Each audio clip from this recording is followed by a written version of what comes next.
know. Science. Physiology stuff. Huh. Importance of biochemicals. That's what we're learning about. You guys did a whole lab of this. Oh, hopefully you know why it's important. Carbohydrates. So we tested for them all. Did we mostly finish the lab? Yes. Yeah? Okay, good. They're good. The carbohydrates are good for energy storage. For the short term. Carbohydrates are great for short-term energy storage, not as much for long-term energy storage. So glycogen is a great example of the short-term energy storage and used for production of ATP and provides dietary fiber in the form of cellulose. So we use it with lipids and proteins in the membrane. And of course we have ribose, which is in deoxyribose nucleic acid, and then ribonucleic acid, which is the RNA version. So there's a lot that carbohydrates are good for, that we need them in our bodies to help us with the sugar storage. Mainly fast energy that we need right now.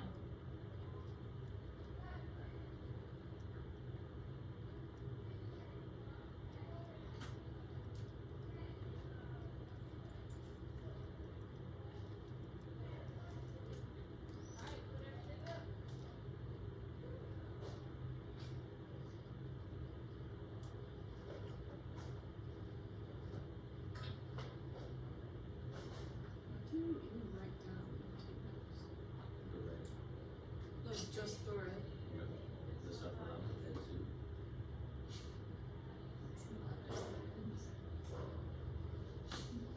It's like live. Yeah.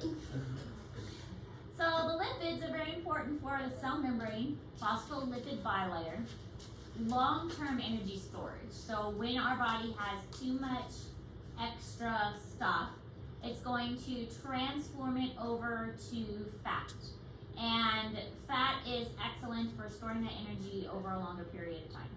Essential fatty acids such as omega-3s and omega-6, that is going to be really helpful. And then steroids. Steroids have a wide range of things.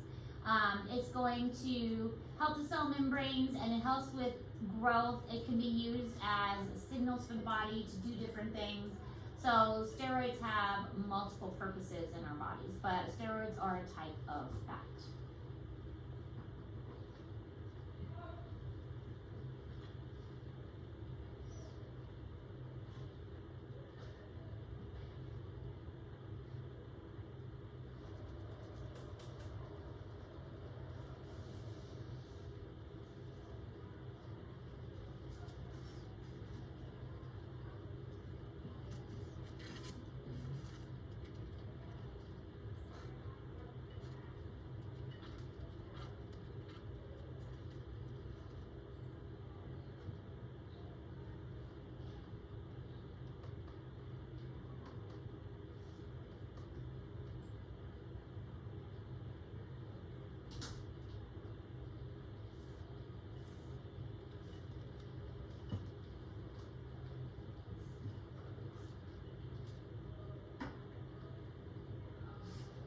And then we have the nucleic acids, of course, DNA and RNA.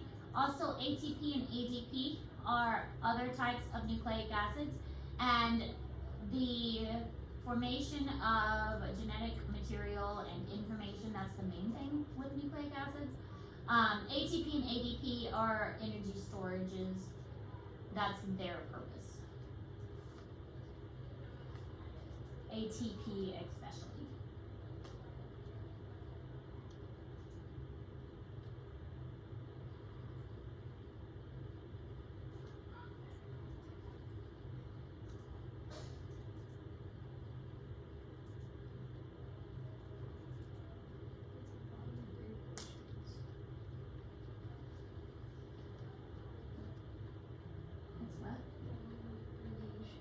It really is.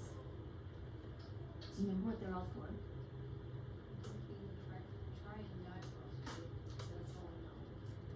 FAD and NAD are both in cellular respiration. GTP and GDP, glycogen triphosphate and glycogen diphosphate.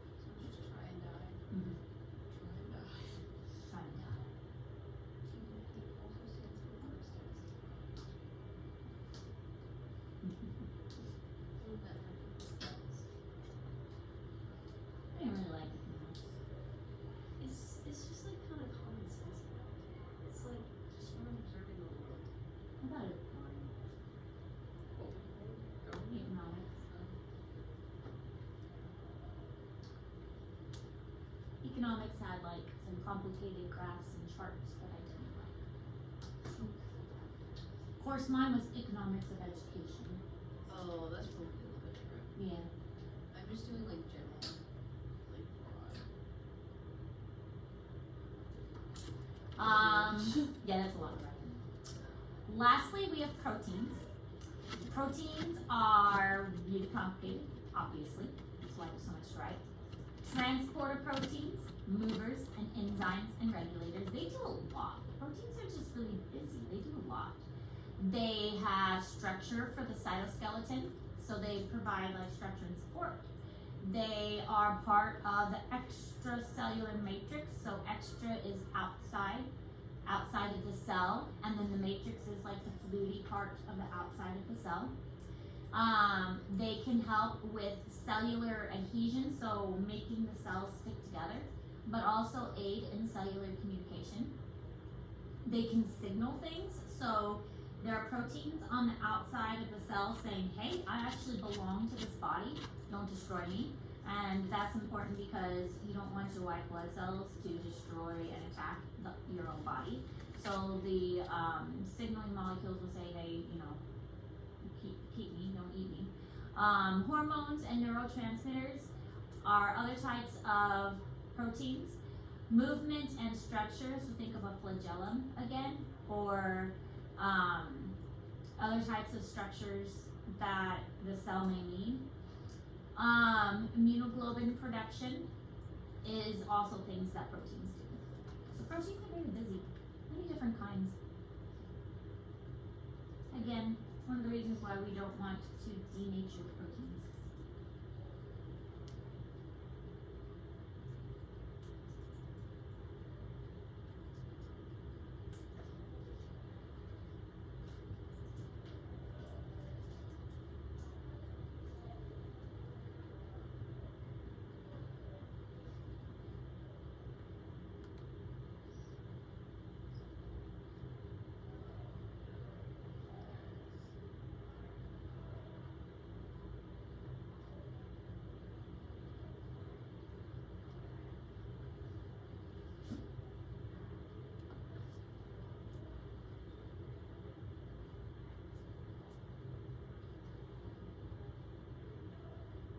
What is immunoglobulin? What? Immunoglobulin is your immune system, and they are producing parts of the immune system like more white blood cells, more lymphatic tissue, things like that.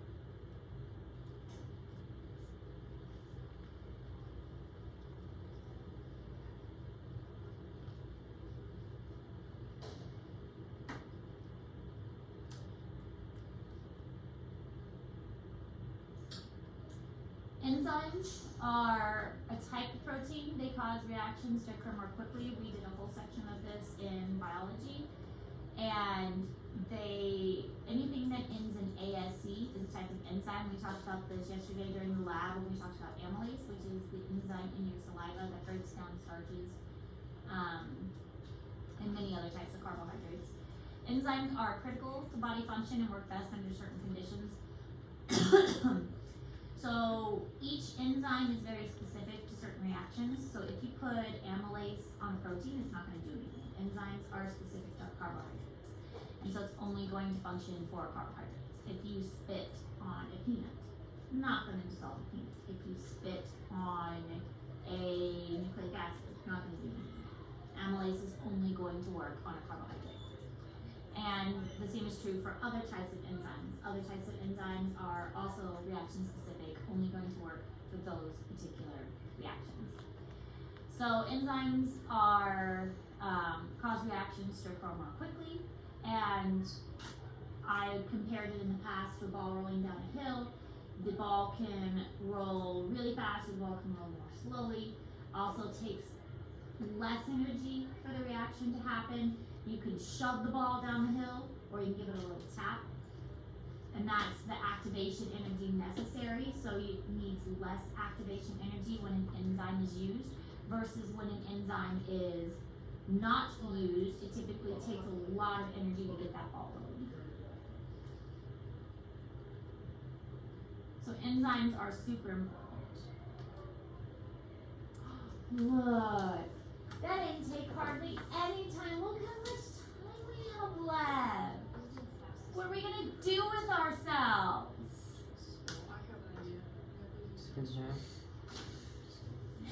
So what we can do with ourselves is finish up the lab if you haven't. Finish up your nutrition brochure if you haven't. Finish up the homeostasis paper. And if you've got all of that done, you can work on your study guide and study for your test. Does that sound like a plan? Okay. Okay, you can do all of those things. So, a benefit to having short notes. Can I go to the bathroom? Yes, that's fine.